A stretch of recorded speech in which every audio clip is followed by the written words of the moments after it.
Hello guys, आप सभी का स्वागत है। अगर आप हमारी चैनल पर पहली बार आ रहे हैं तो चैनल को सब्सक्राइब कर लें ताकि और न्यू और बढ़िया बढ़िया सीरीज में लाता रहूं। और साथ ही साथ अगर आपने इससे पहले वाला एपिसोड नहीं देखा है तो पहले जाकर उसे देख ले, वरना आपको ये वाला एपिसोड नहीं समझ में आने वाला है। तो चलिए बिना किसी देरी के अब इस वाले एपिसोड को शुरू करते हैं। एपिसोड की शुरुआत में एल्डर कह रही होती है कि मुझे आप पे पूरा विश्वास है कि आप ऐसी छोटी सी रिक्वेस्ट को एक्सेप्ट कर लेंगे, इसमें मना नहीं करने वाले हैं आप। लेकिन ये कह रहा था कि आप मुझे चारे की तरह इस्तेमाल करना चाहती हैं, सुजरैन की पोजीशन के लिए फाइट करेंगे और मैं इसमें फंस जाऊंगा। लेकिन वो कह रही होती कि नहीं नहीं, ऐसा बिल्कुल भी नहीं है, आप गलत समझ रहे हैं। चलिए मैं आपको सारी बातें सच्चाई में बताती हूँ कि आखिर हमारे सेक्ट में क्या क्या हुआ था। वो कहता है कि क्या अब यहाँ पर हमें ले जाया जाता है लगभग हजारों साल पहले, जिस वक्त इस सेक्ट में आदमी और औरत दोनों साथ में रहा करते थे। मतलब अंकल भी थे, अब तो आपको पता है कि सिर्फ लड़कियां रहती है। और उनमें से जो उस वक्त की सुजरैन थी, उनका एक बहुत ही अच्छा डिस्पल था, मतलब एक आदमी था वो। लेकिन जो आदमी था उसने धोखा दे दिया सेक्ट को, क्योंकि सुजरैन उस पर बहुत भरोसा करती थी, तो उन्होंने उसे सारी बातें बता दी थी कि सीक्रेट स्क्रोल और वो सब कहाँ पर है। तो वो आदमी इसी का फायदा उठाता है और वो सारे सीक्रेट स्क्रोल्स को चुराकर वहां से भाग चुका रहता है। और उस दिन सुजरैन का भरोसा मर्दों पर से उठ चुका था। उसके बाद सुजरैन ने जितने भी मेल डिस्पल्स थे, सारे मेल डिस्पल्स को सेक्ट से बाहर निकाल दिया। और फिर यह फैसला हुआ कि आज के बाद कोई भी मेल डिस्पल्स हमारे सेक्ट को ज्वाइन नहीं कर पाएगा। हालांकि इस वजह से हमें बहुत ज्यादा नुकसान हुआ, क्योंकि हमने बहुत सारी अच्छी अच्छी अपॉर्चुनिटीज भी खो दी। और अपॉर्चुनिटीज खोने के साथ साथ बहुत सारे सेक्ट के दुश्मन भी बन गए, क्योंकि इस सेक्ट में सारी लड़कियां ही रहती थी, तो बहुत सारे लोगों की नजर हमारे सेक्ट के ऊपर ही थी। चेन तुरंत ही समझ जाता है और कह रहा था, तो एल्डर आप मुझसे ये चाहती हैं कि मैं सुजरैन को किसी भी तरीके से वापस समझाऊं ताकि वो मेल डिस्पल्स को वापस से सेक्ट में आने दे, जिसकी वजह से जो सेक्ट का फॉर्मर ग्लोरी था, यानी पहले वाला जो ग्लोरी था, वो वापस आ जाए। क्यों? वो कह रही होती है कि हाँ तुम बिल्कुल सही समझे, मैं इस सेक्ट की एल्डर हूँ और मैं नहीं चाहती हूँ कि हमारा सेक्ट पीछे चला जाए। वैसे भी इतने सालों में हमारा सेक्ट बहुत ही ज्यादा नीचे आ चुका है।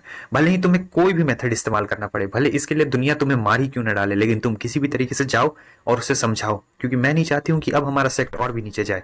वो खुशी के मारे रोने लगता है, कह रहा होता है कि एल्डर मुझे नहीं पता था कि आप सेक्ट के लिए इतना कुछ सोचती हैं। और सोच रहा होता है कि हाँ बुढ़िया कहीं की, अगर मुझे पता नहीं रहा था कि तुम मुझे मारने की कोशिश कर रही हो तब तो मैं तुम पे भरोसा भी कर लेता।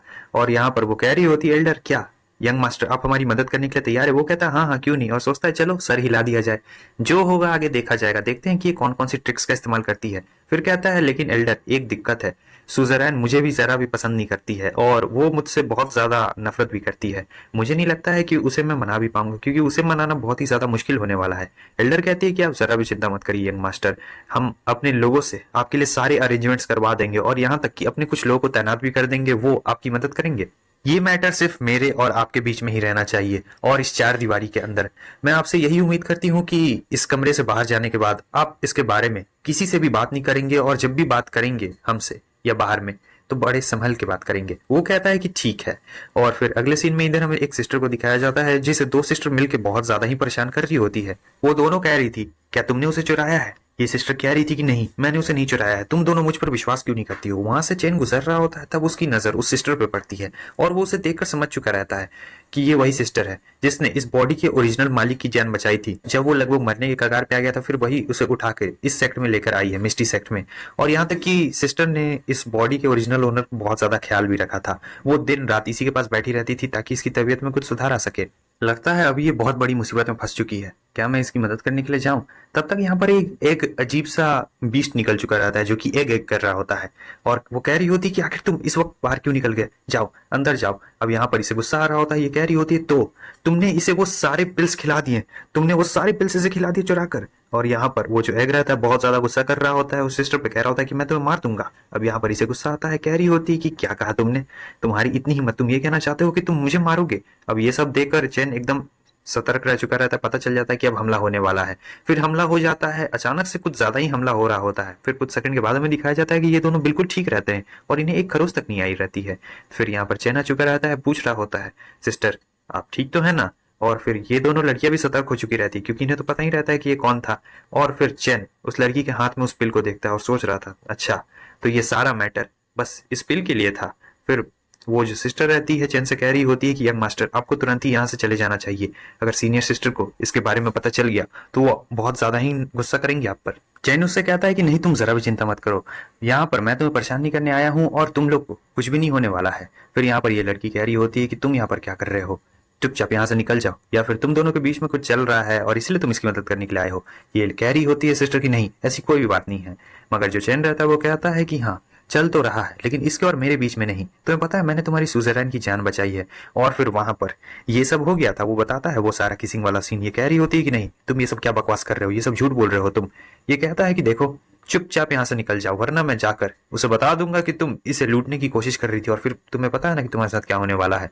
तब जो दूसरी वाली लड़की रहती है ये पहली वाली को आकर रोक देती है। वो पहली वाली बहुत गुस्सा कर रही थी और इससे कहती है कि इस बार तो तुम बच गई, लेकिन मैं अगली बार तुम्हें नहीं छोड़ूंगी।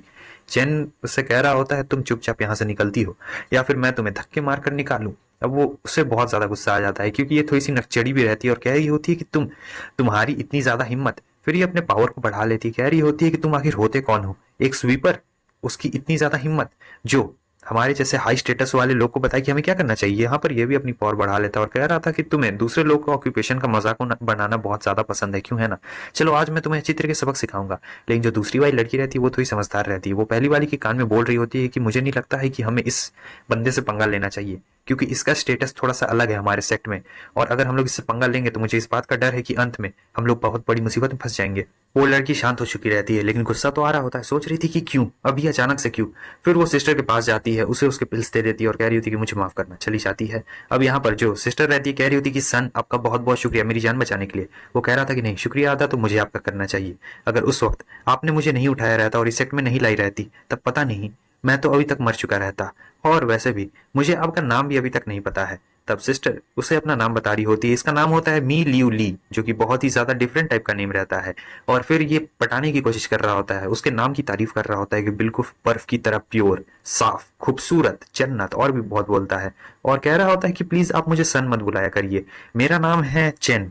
हमें उस एग को दिखाया जाता है जो कि बहुत ही ज्यादा खुश रहता है और सिस्टर के पास से उड़कर सीधा हमारे चेन के पास में आ जाता है। वो कह रहा होता है कि ये अंडा यहाँ पर क्या कर रहा है। हालांकि वो तुरंत ही उसे पसंद भी आ जाता है। चेन को भी अंडा पसंद आता है, अंडे को भी चेन पसंद आता है, और कह रहा होता है कि आखिर ये प्यारा सा छुटकू है कौन। तो दोस्तों फिलहाल ये एपिसोड यहीं पे खत्म होता है। लेकिन कल मैंने आप लोगों से पूछा था कि क्या आप लोग वो कॉमिक देखना चाहेंगे जिसमें मतलब 60 70 80 ऐसे एपिसोड्स वाले हों, क्योंकि मेरे पास ऐसे बहुत सारे कॉमिक्स पड़े हुए हैं जिसमें 60 70 80 मतलब 100 भी जा सकता है, वैसे वाले हैं। मतलब वो इसलिए है क्योंकि देखो अभी जो नया नया जितना भी आ रहा है कॉमिक, वो लोग जितना भी ऑर्थर है वो सभी लोग बहुत छोटा छोटा बना रहा है। और जितने भी बड़े बड़े वाले थे मतलब ज्यादा चैप्टर्स वाले, वो सब पहले बनाया करते थे, लेकिन अभी सब लोग शॉर्ट में बना रहा है। तो मैं तुम लोगों से यही पूछना चाहता था, क्या तुम लोग देखना पसंद करोगे ना।